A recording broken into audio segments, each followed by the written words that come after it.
আসছেন আমাদের সেই মহাপুরুষ পীরে কামেল খাজা ইবনে মামুনের কনিষ্ঠ পুত্র পীরে রাহা পাটোয়ারি রাহিমাহুল্লাহ। পীরে রাহা ওয়ারিন পাটোয়ারি তজমি বাবা মাওলা। নারে তাকবীর, নারে রিসালাত, নারে গাউসিয়া, তজমি বাবা। আমরা ইতিপূর্বে জেনেছি যে তজমি বাবার কত গুণগান। ছোট্ট একটি গুণগান দিয়ে আমি শেষ করব। ছোট্ট একটি তজমি বাবা। একদিন বাবার দরবারে অনেক ভক্তরা আসছে।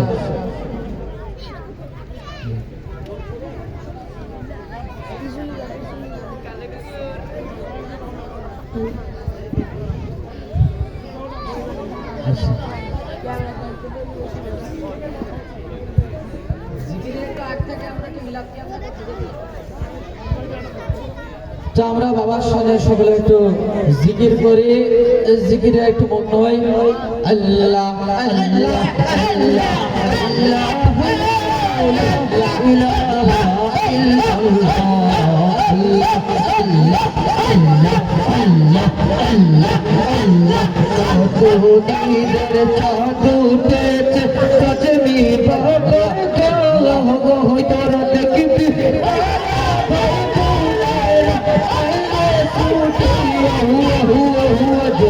তোদের চাঁদ উঠেছে তোদের চাঁদ উঠেছে কত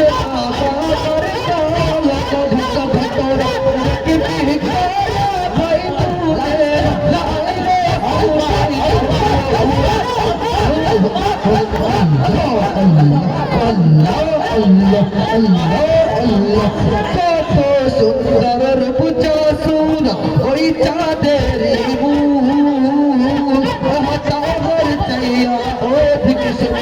আমার তো দিবি বাবার আসসালামু আলাইকুম ওয়া রাহমাতুল্লাহ। চুপ করেন। আপনারা এখানে কি করছেন? আমরা বাবারই ওসিলায় আল্লাহ সান্নিধ্য পেতে চাই।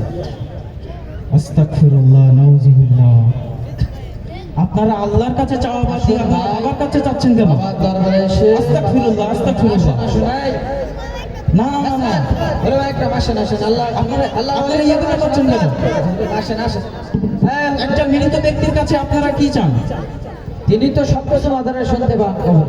না না না, উনি হচ্ছেন মৃত ব্যক্তি, তার কোনো ক্ষমতা নাই, তার কোনো ক্ষমতা নাই। দিয়ে আমরা আল্লাহ রাব্বুল আলামিন সূরা মুমিন আসেন বলেছেন আল্লাহ রাব্বুকুম উদনি আস্তাজিব লাকুম।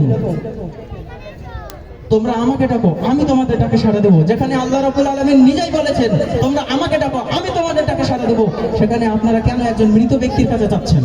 তিনি আল্লাহর ওলি, তারই ওসিলায় আমরা বেহেশতে যেতে চাই। সবচেয়ে বড় গুনাহ হচ্ছে শিরকের গুনাহ, আর আপনারা সেই শিরকের মতন ভয়াবহ পাপে আপনি করছেন। আপনি আসেন মাজারে একটু দোয়া নেন না আমি আপনাদেরকে দাওয়াত দিতে এসেছি। আসেন আপনি, আমি আপনাদেরকে সেই পথে দাওয়াত দিতে এসেছি। আপনাদের পরিচয়টা দেন। আমরা হলাম বাকাল দারুল হাদিস আহমদিয়া সালাফি আলিম মাদ্রাসার ছাত্র। বাকাল মাদ্রাসা এটা কোথায়? এটা সাতক্ষীরাতে মেডিকেল কলেজের সামনে অবস্থিত। আমরা সেই মাদ্রাসা থেকে এসেছি। ভাই এই জায়গাগুলো কোরআন শিক্ষায় সবাইকে শিক্ষিত করা হয় এবং সহিহ হাদিস দ্বারা সবাইকে শিক্ষিত করা হয়।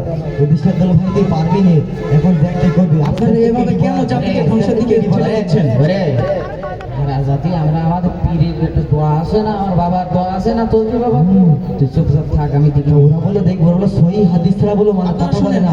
আমরা কিন্তু আল কোরআনের আয়াত ছাড়া কিন্তু কোনো কথা বলে না। সেভাবে তুই কথা বলিস। আপনাদের দোয়া আপনাদের দলের নাম আমাদের দলের নাম হ্যাঁ বলেন। তারা আল্লাহ বলেছেন তোমরা মূর্তি পূজা করো না, এবং তোমরা যদি আসসালাম নবী নির্দেশিত তোমরা যদি কবর হযরত আলী ইবনে আবু তালিব রাদিয়াল্লাহু তাআলা আনহু থেকে বর্ণিত তিনি বলেছেন রাসূলুল্লাহ সাল্লাল্লাহু আলাইহি ওয়াসাল্লাম আমাকে নির্দেশ দিয়েছেন কবর উঁচু কবর দেখলে তাকে ভাঙার জন্য ছবি মূর্তি দেখলে তাকে ভাঙার জন্য যেখানে রাসূলুল্লাহ সাল্লাল্লাহু আলাইহি ওয়াসাল্লাম নির্দেশ দিয়েছেন উঁচু কবরকে ভাঙার জন্য সেখানে আপনারা মৃত ব্যক্তির কবরকে উঁচু করে এখানে ব্যবসা শুরু করে দিয়েছেন এই উঁচু কবর না তো, এটা অবশ্যই উঁচু কবর উঁচু কবর না, না না আমার কবর এটা। আপনারা শিরিক করছেন কোনো আপনারা শিরিক এখানে না, কেন মানত কোনো করছেন শিরিক না।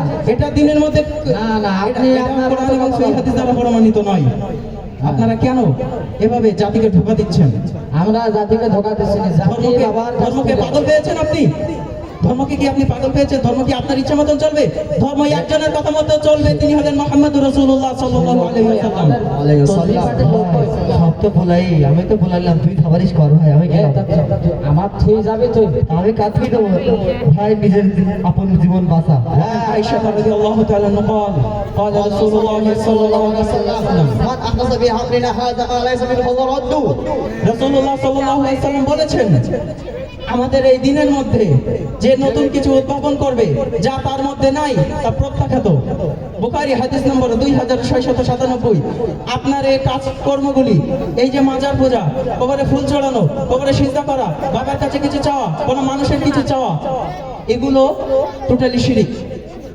এগুলো করা যাবে না আপনি একটু বোঝার চেষ্টা করুন আপনি একটু সাবধান হন জাতিকে এইভাবে ধোঁকা দিয়েন না তওবা করে দিনের পথে ফিরে আসুন।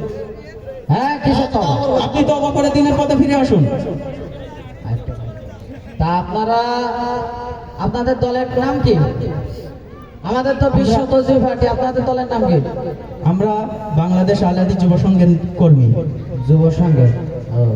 যুব সংঘ তা আপনি দয়া করে আপনাদের কথায় মানুষকে এভাবে আর বিভ্রান্ত করিয়েন না আপনাদের কথায় জাতিকে ধোঁকা দিয়েন না ধোকা দিচ্ছি না, আমি আপনাদের কথায় কোরআন হাদিসের কথা আমার বিবেকটা ফেলে গেছে, আমি তওবা করে একজন খাঁটি মুমিন হতে চাই। এখন আপনারা আলহামদুলিল্লাহ। আপনাদের সেই স্থানে আমাকে নিয়ে আমাকে তওবা করে আমি আর কোনো মাজার এগুলো করবো না, এবার আল্লাহর রাস্তায় চলে যাব। কারণ একটা আছে আমার পেছনে, আপনি হিদায়াত দান করুন আমার পেছনে সে আমার খাদেম আমার লোকজন কোনো কিছু নেই। এখন আমার যদি না মানি নেই, আপনি তওবা করে ফিরে আসুন দেশে থাকা হবে না। ক্ষমা চান আল্লাহ সুবহানাহু ওয়া তাআলা হ্যাঁ হ্যাঁ ক্ষমা করে দিবেন আমার ইনশাআল্লাহ দেশে থাকা হবে না, আমার পেছনে কেউ নেই, যারা ছিল এই কবরগুলোকে সরিয়ে ফেলুন এগুলোকে ভেঙে একেবারে মাটি এগুলো ভেঙে দেবো। আমি আজকে তওবা করলাম, এই আহলে হাদিস বাংলাদেশ আহলে হাদিস আন্দোলন আহলে হাদিস যুব সংঘ বাংলাদেশ এরা আইসে আমার যে এটা খুলে দিয়েছে, আমি ধন্য হয়ে গেছি। আপনাদের এই সংগঠনের সাথে থাকতে পারলে আমি হয়তো এই শিরিক বিদআত থেকে আমি হয়তো জান্নাত পেতে পারি। তা আমি আজ থেকে তওবা করলাম, আস্তাগফিরুল্লাহ রাব্বি মিন কুল্লি যামবি ওয়া আতুবু ইলাইহি লা হাওলা ওয়া লা কুওয়াতা ইল্লা বিল্লাহ। এই আমার সাথে ধরো, আর কোনো থাকবে না এই বাজার আমি কোনো থাকবে না